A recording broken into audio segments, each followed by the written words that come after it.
tardes, hermanos. Es un placer saludarles y darles la bienvenida a este primer culto dominical de 2021. Y vamos a comenzar con una actitud de reverencia, de oración, y vamos a escuchar un preludio a cargo de nuestra hermana Lisbeth.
Ahora, hermanos, vamos a hacer una oración para ofrecer este servicio al Señor. Primero vamos a leer el Salmo número 19. Voy a invitarlos a que abran sus Biblias y busquen el Salmo número 19. Dice así la palabra del Señor. Los cielos cuentan la gloria de Dios, y el firmamento anuncia la obra de sus manos. Un día emite palabra a otro día, y una noche a otra noche declara sabiduría. No hay lenguaje ni palabras, ni es oída su voz. Por toda la tierra salió su voz, y hasta el extremo del mundo sus palabras. En ellos puso tabernáculo para el sol. Y éste, como esposo que sale de su tálamo, se alegra cual gigante para correr el camino. De un extremo de los cielos es su salida, y su curso hasta el término de ellos. Y nada hay que se esconda de su calor. La ley de Jehová es perfecta, que convierte el alma. El testimonio de Jehová es fiel, que hace sabio el sencillo. Los mandamientos de Jehová son rectos, que alegran el corazón. El precepto de Jehová es puro, que alumbra los ojos. El temor de Jehová es limpio, que permanece para siempre. Los juicios de Jehová son verdad, todos justos. Deseables son más que el oro, y más que mucho oro afinado, y dulces más que miel y que la que destila del panal. Tu siervo es además amonestado con ellos, en guardarlos hay grande galardón.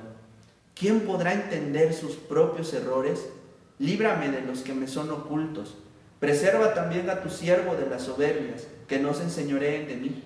Entonces seré íntegro y estaré limpio de gran rebelión. Sean gratos los dichos de mi boca y la meditación de mi corazón delante de ti, oh Jehová, roca mía y redentor mío. Oremos. Bendito Padre Celestial, te damos gracias porque nos permites iniciar este año alabando tu nombre y reflexionando en tu palabra. Te pedimos, Señor, como el salmista, que tu ley sea para nosotros deliciosa y que podamos, Señor, meditar en ella. De tal manera que a lo largo de estos 363 días que nos quedan por delante, nosotros, Señor, podamos tener estos pensamientos alineados con los tuyos y un corazón, Señor, que pueda verte, que pueda ver tus señales y que pueda ser conmovido, Señor, por el poder de tu palabra. Por favor, Padre, que no haga falta nunca, Señor, el pan de cada día en nuestras mesas y que sea agradable delante de ti, Señor, nuestra vida, que sea agradable delante de ti, Señor, nuestro actuar. El día de hoy nos congregamos una vez más para ofrecerte un canto, Señor, y nuestros corazones dispuestos a aprender de ti. Por favor, que esta oración del salmista pueda, Señor, definir la disposición y el ánimo de nuestro corazón para este año que comienza. En Cristo Jesús, recibe tú, Señor, nuestra gratitud y alabanza. Amén.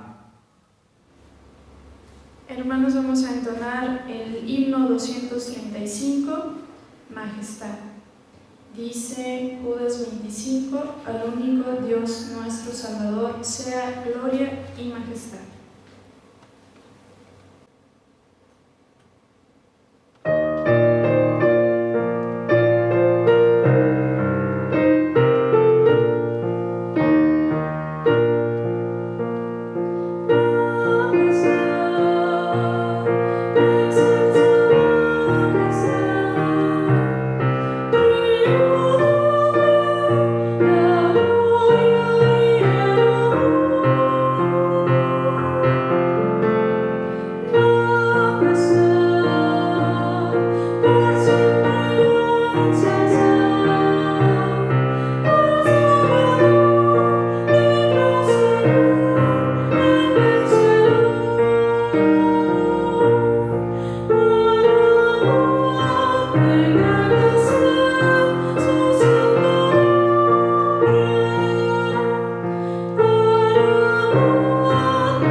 También entonaremos el himno 36, Maravillado estoy. Job 42:3 dice cosas demasiado maravillosas para mí que yo no comprendo.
4, los amaré de pura gracia.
Buenos días, hermano, o buenas tardes. Este domingo, como todos los domingos, vamos a escuchar la palabra del Señor. Este domingo hablaré acerca de las señales de la deidad de Cristo. Oremos. Padre bendito, gracias te damos porque a pesar de la pandemia estamos presentes y, Señor, la comunidad, la iglesia sigue reunida, así sea virtualmente. Yo te ruego que a través de mi boca solamente brote lo que el Espíritu Santo quiera que se diga. En el nombre de Cristo te lo pedimos. Amén. Una de las acepciones de la palabra señal, según el diccionario de la Real Academia de la Lengua Española, es cosa que representa o que sustituye a otra. Las cosas que fungen como señales son llamadas signos, las cuales son ciertos objetos o situaciones objetivas de cuya existencia alguien tiene conocimiento actual, que indican a ese alguien la existencia de ciertos otros objetos o situaciones objetivas, en el sentido de que la convicción de que los primeros existen es vivida por dicho alguien como motivo, pero un motivo no basado en la intelección, para la convicción de que también los segundos existen. Es decir, un signo es un indicio que apunta hacia otra cosa. La indica como el dedo del que quiere mostrar algo a un interlocutor, de manera que el signo es un objeto, un fenómeno, una acción material, que por naturaleza o convención representa, sustituye, señala o indica hacia otra cosa. Con un dejo de desaprobación, el apóstol Pablo en 1 Corintios 1:22 observaba que los judíos piden señales, probablemente refiriéndose a judíos como aquellos fariseos que decían: ese hombre no procede de Dios porque no guarda el día de reposo. Pero otros decían: ¿cómo puede un hombre pecador hacer estas señales? y había disensión entre ellos, nos dice Juan 9:16. O como los principales sacerdotes y fariseos en el concilio, quienes dijeron: ¿qué haremos? Porque este hombre hace muchas señales. Si le dejamos así, todos creerán en él, y vendrán los romanos y destruirán nuestro lugar santo y nuestra nación. Nos dice Juan 11, 47 y 48. Sin embargo, le ha placido a Dios dar señales eficaces a los suyos. El apóstol Juan se refiere al prodigio de transformar el agua en vino en las bodas de Caná como principio de señales. Dice Juan 2:11: este principio de señales hizo Jesús en Caná de Galilea y manifestó su gloria, y sus discípulos creyeron en él. Observe qué es lo que Jesús manifestaba a través de las señales: su gloria, es decir, su majestad, esplendor y magnificencia. En este esplendor se manifestaba con claridad su deidad, como la describe el apóstol en Hebreos 1:3, a saber, como resplandor de su gloria de Dios el Padre y la imagen misma de su sustancia. Esto quiere decir que los ojos de muchos de los que vieron señales, de los que vieron las señales que Jesús hacía, fueron eficazmente dirigidos a ver la divinidad de Jesús y su procedencia del Dios de Jacob. Por ejemplo, estando en Jerusalén en la fiesta de la Pascua, muchos creyeron en su nombre viendo las señales que hacía, nos dice Juan 2:23. Es decir, las señales que hacía Jesús a través de los llamados milagros, lo que estaban haciendo era apuntar hacia otra cosa, y esa otra cosa era precisamente su divinidad. Era a través de esta manifestación de majestad, de gloria, pues se estaba revelando la divinidad de Jesús, y muchos la pudieron ver directa y totalmente. Dios sabe que las señales son necesarias para inducir la creencia en los suyos, pues dice: si no viereis señales y prodigios, no creeréis, nos dice Juan 4:48. En efecto, las señales que hacía atraían a muchos. Dice el Evangelio que había un hombre de los fariseos que se llamaba Nicodemo, un principal entre los judíos. Este vino a Jesús de noche y le dijo: Rabí, sabemos que has venido de Dios como maestro, porque nadie puede hacer estas señales que tú haces si no está Dios con él. He ahí el punto. Hay cierto tipo de actos, de acciones que solamente pueden hacerse por Dios mismo. Es decir, no es posible que ningún otro poder o fuerza en el universo haga ciertas cosas que son exclusivas de Dios. Esto lo vio Nicodemo claramente. Nos dice Juan 3 en el 1 y 2. Por las mismas señales le seguía una gran multitud, porque veían las señales que hacían los enfermos, sanaba a muchos enfermos, nos dice Juan 6:2. Estas señales desde luego impactaban a algunos, quienes por lo menos tenían que conceder que Jesús era alguien extraordinario. En el menor de los casos, en el peor de los casos, cualquiera que viera las señales o los milagros que hacía Jesús tenía que reconocer que era algo efectivamente extraordinario, fuera de serie. Juan 6:14 nos dice: aquellos hombres entonces, viendo la señal que Jesús había hecho, dijeron: este verdaderamente es el profeta que había de venir al mundo. Es decir, convencían esas señales. No obstante, otros solamente iban de gorrones, si se me perdona la muy mexicana expresión, a aprovechar los alimentos que Jesús daba a quienes asistían a escuchar algunas de sus prédicas. No tenían interés realmente en la prédica en sí, pero sí querían comer, tenían hambre, y bueno, la comida era gratis, y entonces se apersonaban a los sermones que daba el Señor Jesús.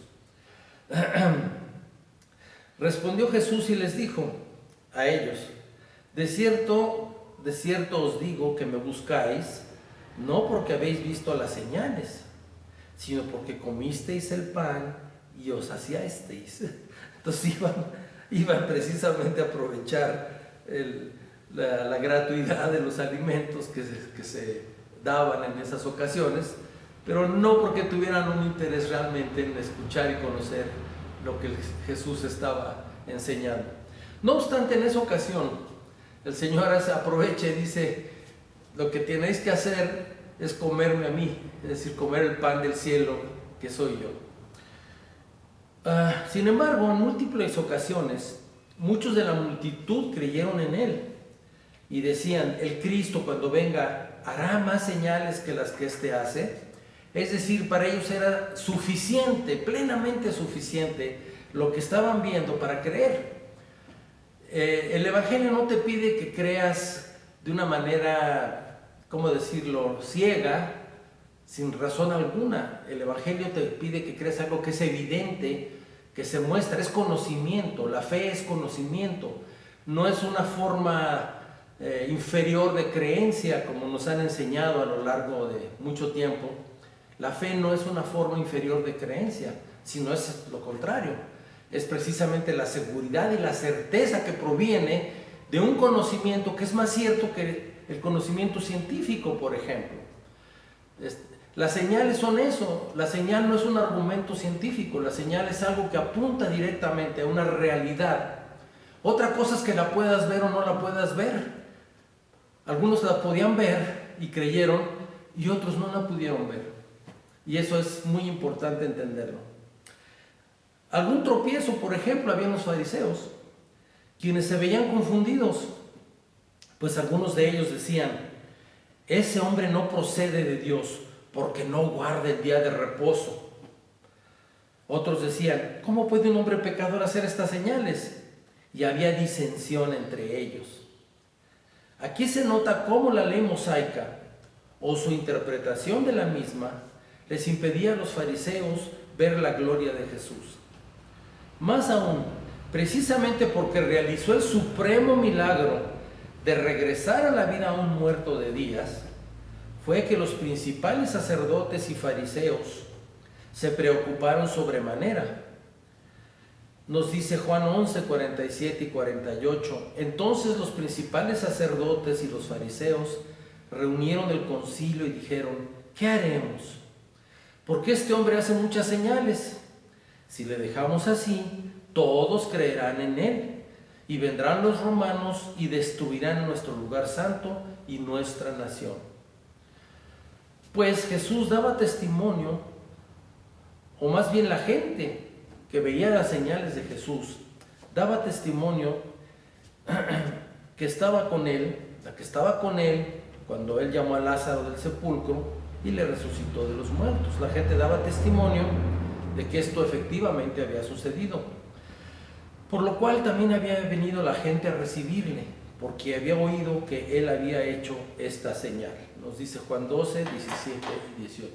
Es decir, muchos testigos vieron la resurrección de Lázaro y entonces se convencieron plenamente en su corazón de que Jesús era el Mesías esperado. La señal les fue suficiente. Vieron con claridad que era el Hijo de Dios. No hay ninguna duda al respecto. Creyeron. Y entonces uno dice: ¿cómo es posible que alguien que ve esas cosas no crea? Particularmente los escribas, los fariseos y las autoridades eclesiásticas no creyeron en él. Pero a pesar de que había hecho tantas señales delante de ellos, nos dice el apóstol, no creían en él, para que se cumpliese la palabra del profeta Isaías, que dijo: Señor, ¿quién ha creído nuestro anuncio? ¿Y a quién se ha revelado el brazo del Señor? Por esto no podían creer, porque también dijo Isaías: cegó los ojos de ellos y endureció su corazón, para que no vean con los ojos y entiendan con el corazón y se conviertan y yo los sane. Es como una condición que Dios les impuso, como una ceguera que les dio, que les impedía ver. Isaías dijo esto cuando vio su gloria y habló acerca de él. Con todo eso, aún de los gobernantes, muchos creyeron en él. pero a causa de los fariseos no lo confesaban para no ser expulsados de la sinagoga, porque amaban más la gloria de los hombres que la gloria de Dios. Nos dice Juan 12 del 37 al 43. Según el profesor Paul Helm, Juan Calvino argumentaría que la razón de esta actitud es que la caída ha traído como resultado concepciones equivocadas del interés propio. La persona ya no cree que su interés propio esté conectado con el conocimiento y el servicio de Dios, sino con otras cosas. Y como resultado de ello, malinterpreta la evidencia relevante, suprime evidencia, acepta la opinión común y así consecutivamente.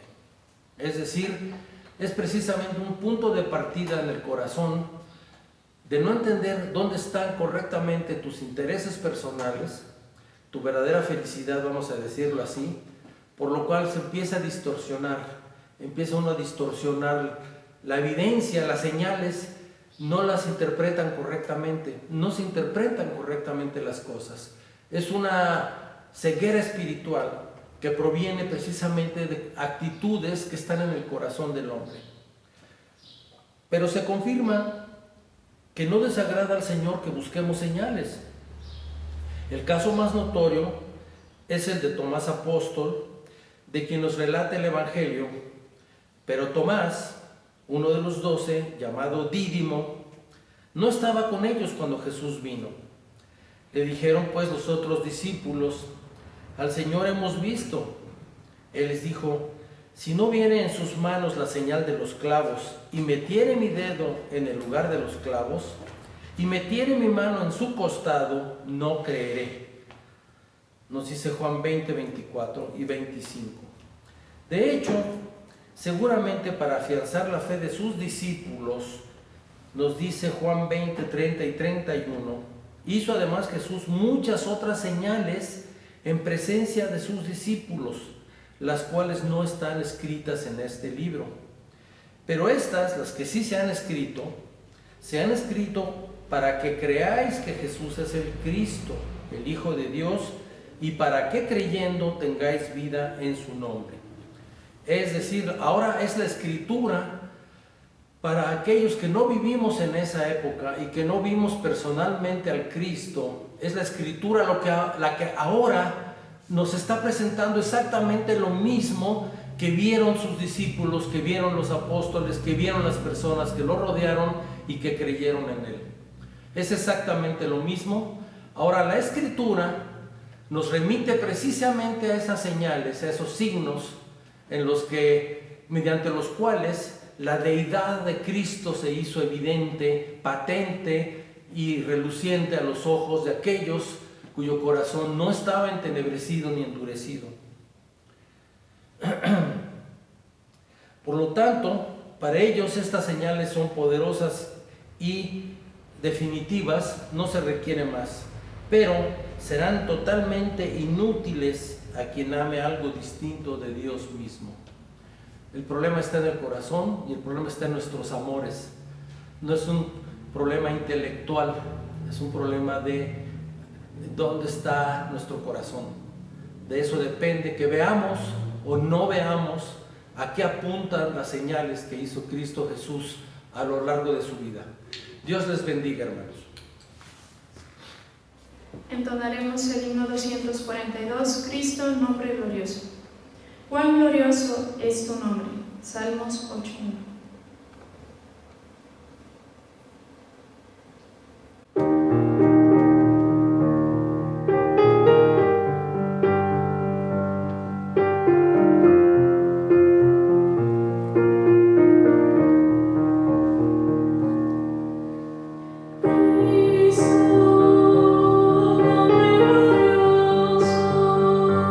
Salvador bello, divino Salvador.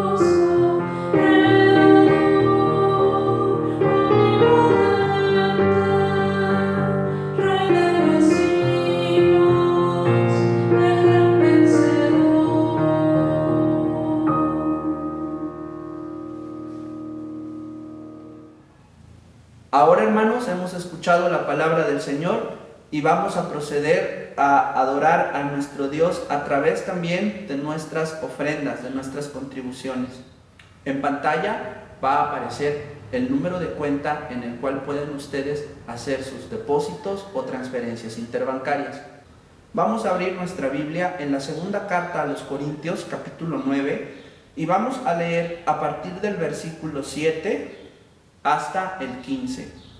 Segunda a los Corintios, capítulo 9, versículos 7 al 15. Dice así la palabra del Señor.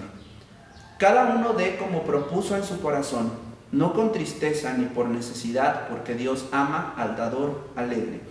Y poderoso es Dios para hacer que abunde en ustedes toda gracia, a fin de que teniendo siempre en todas las cosas todo lo suficiente, abunden para toda buena obra. Como está escrito, repartió, dio a los pobres, su justicia permanece para siempre. Y el que da semilla al que siembra y pan al que come, proveerá y multiplicará tu sementera y aumentará los frutos de tu justicia, para que estén enriquecidos en todo para toda liberalidad, la cual produce por medio de nosotros acción de gracias a Dios. Porque la administración de este servicio no solamente suple lo que a los santos falta, sino que también abunda en muchas acciones de gracias a Dios, pues por la experiencia de esta administración glorifican a Dios por la obediencia que profesan al Evangelio de Cristo y por la liberalidad de su contribución para ellos y para todos. Asimismo, en la oración de ellos por ustedes, a quienes aman a causa de la superabundante gracia de Dios en ustedes. Gracias a Dios por su don inefable. Oremos. Bendito Padre Celestial, te damos gracias, Señor, porque en todo tú nos has suplido para nuestras necesidades. No hace falta nada en nuestras casas, Señor, porque en tu gracia tú nos has dado, Señor, lo que con largueza, Señor, en tu mano generosa, Padre, has dispuesto para nuestras vidas. Concédenos ser fieles administradores de todo cuanto has puesto en nuestras manos y concédenos también ese corazón liberal para ayudar a los que están en necesidad y también, Señor, para ofrendar a la iglesia, Padre, de lo mucho que tú nos das, Padre, una parte. Permítenos pues un corazón, Señor, liberal y generoso para que siempre estemos al pendiente tanto de las necesidades de otros como también, Señor, de las necesidades de tu templo. En el nombre de Jesús te damos gracias y confiamos en tu bendita providencia. Amén. Entonaremos el himno 437, Dadores Alegres. Segunda de Corintios 8:2 dice: la abundancia de su gozo y su profunda pobreza abundaron en riqueza de su generosidad.